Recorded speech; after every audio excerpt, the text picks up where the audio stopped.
Macedonia, home of Alexander the Great, perhaps the greatest conqueror the world has ever known. Though scorned by ancient Greeks as barbarians and long neglected by scholars, the ancient Macedonians are now being recognized as a people of wealth and sophistication. Their royal tombs have yielded staggering works of art, gold and silver, and enduring riddles about the genius behind Alexander's greatness.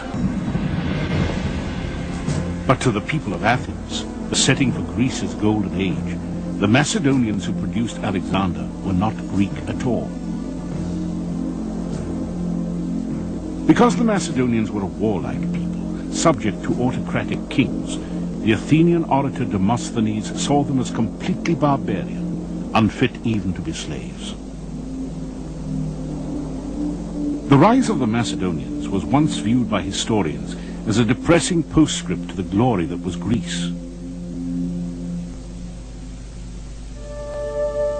Historian Eugene Borza has specialized in the culture of ancient Macedon. What we know about the Macedonians are primarily from Greek sources, or traditions derived from the Greek sources, and therefore we have a skewed view of them depending upon the views of people who were largely their enemies in antiquity.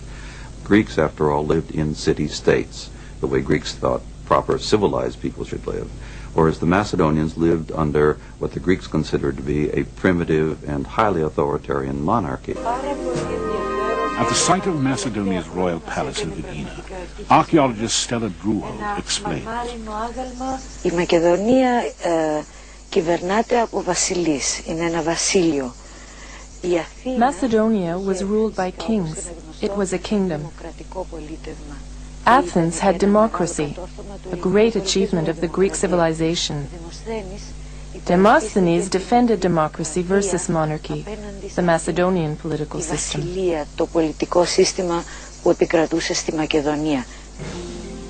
Philip, seeking the acceptance of the Greeks, sent a horse and chariot to the Olympic Games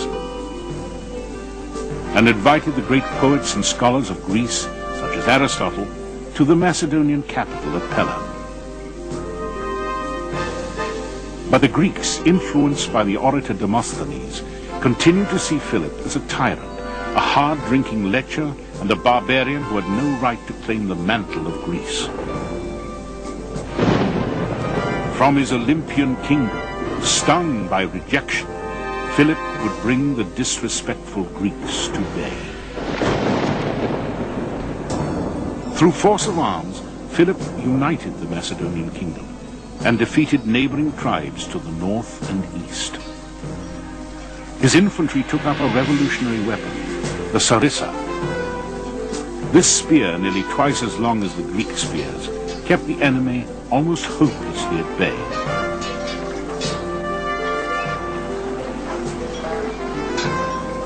He perfected the previously little-known art of siege warfare, creating a corps of engineers to design siege engines and catapults that became the terror of Greece. Artifacts uncovered at Pella are ample proof of a rich Macedonian culture.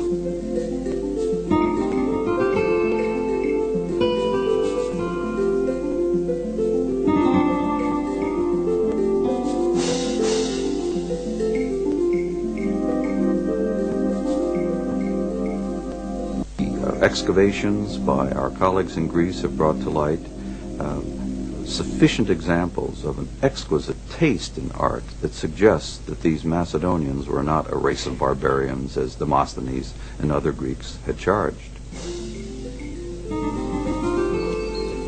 Eugene Borza believes historians of Alexander and his world conquest have obscured the culture of the Macedonians. For Borza, the truly heroic figure of Macedonian history, by far a better example of its greatness, was the father of Alexander, Philip II. Undoubtedly, Alexander was young and impetuous and brilliant, and perhaps, along with Napoleon, the greatest military genius of all times.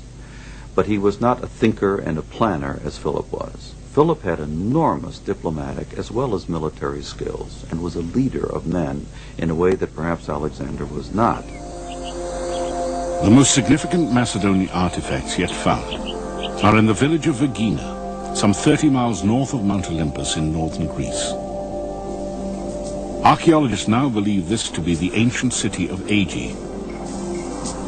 Here in 1977, a team led by acclaimed Greek archaeologist Manolis Andronikos found a tomb apparently undisturbed since the 4th century BC. It was the first intact Macedonian burial ever found.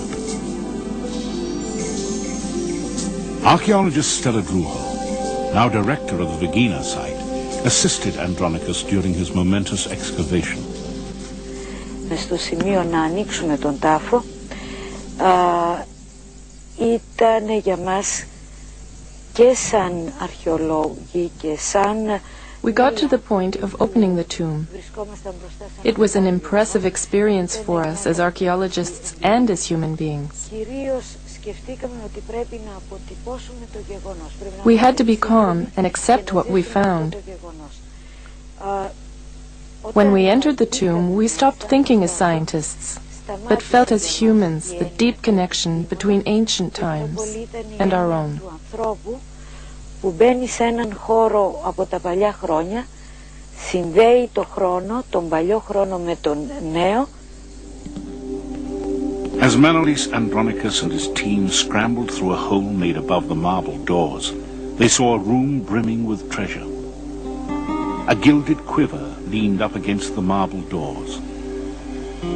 Behind it lay 74 arrowheads and decomposed wooden shafts. Exquisitely made bronze and silver vessels.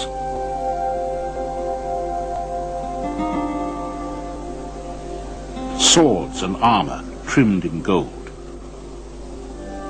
A crested helmet of the style worn in Philip and Alexander's military campaigns.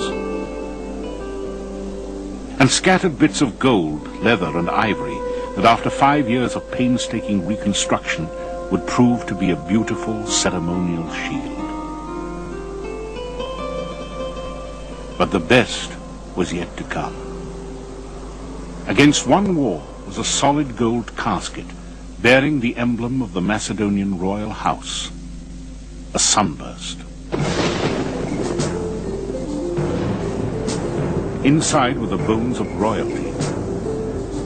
Nearby, an exquisite gold-foiled wreath, the heaviest ever discovered.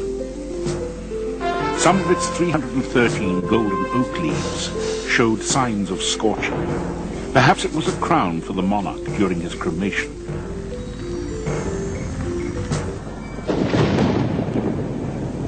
Though the identity of the buried king is unknown, the treasure found in the tomb is unmistakable proof that the Macedonians were not a barbaric tribe whose only accomplishment was making war.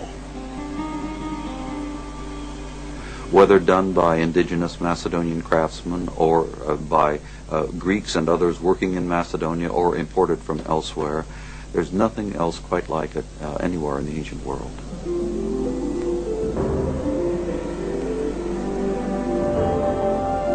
Archaeologists are finding increasing evidence that the Macedonians had a far more sophisticated culture than previously thought.